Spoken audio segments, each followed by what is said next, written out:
Hi everyone, it's Arthur from Zebra Home Cinema. We're coming towards the end of our project at the garage conversion, and today I've got Kane, my installer, and the builders working together, so I'm going to go and catch up with them and see what they've been up to. So we're just using effectively the space in the existing client's rack to put the Anthem amp and also the Control 4 controller, and this is the link of cables, which is speaker cable, comms cable, fibre HDMI cables coming across. We've chosen not to put it in trunking for a couple of reasons. Trunking itself, the plastic trunking itself, to make it look neat on corners and get all the joints in is sometimes a bit challenging. And secondly, there's already in this garage exposed cables, so we're just going to follow the same logic. Just make it look a bit neater with some of the Hessian sleeve. Okay. So welcome back to the cinema project. This is going to be the main run into the cinema room. So you'll be having all these memorabilia on the walls here. We've dropped the ceiling to try and keep the sound away from the main bedrooms upstairs. Above here is the main projection room, which we've got access through the back. So the cinema, all the projection and everything will be filmed through here.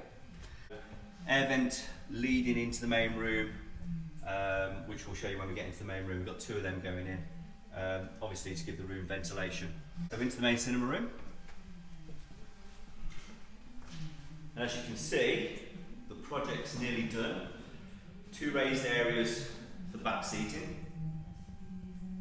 LEDs fitted in the sides and around the front.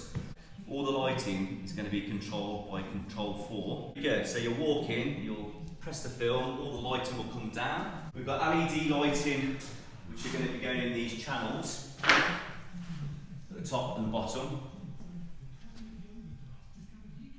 The top ones will flood the walls with light, which will be lovely, give a nice colour. Obviously we'll be having air vents. We'll show you on the other one where the air vents are coming through. So basically, we've got the air vent in the back of the room there. We'll have air vent in the front of the step, just to allow ventilation into the room. This is a hatch that we've built because he's got a steam room as well, so we needed access to the steam room generator. So what we've done here is we've built a plasterboard hatch, and it literally just pops open and lifts up. That'll all be papered and blended into the room. So the next time you see it, it should be pretty much finished. I'll do it. I think that one side is good.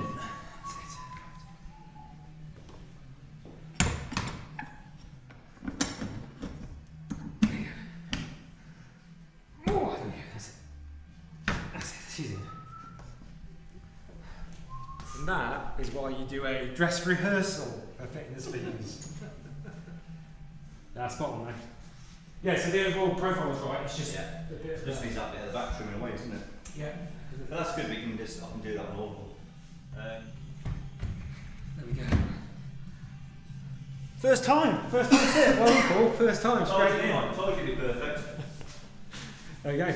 Right, so we're just discussing the reason why we've double boarded and ply boarded these walls. So one of it was the sound leakage out of the room. The other thing is the actual walls themselves are so rigid.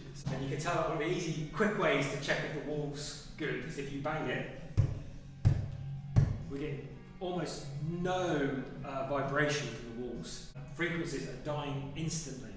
It's a really solid wall, which means we're doing the best we can with the room to support the speakers. So there should be less correction we need to make for the room because we built the room correctly.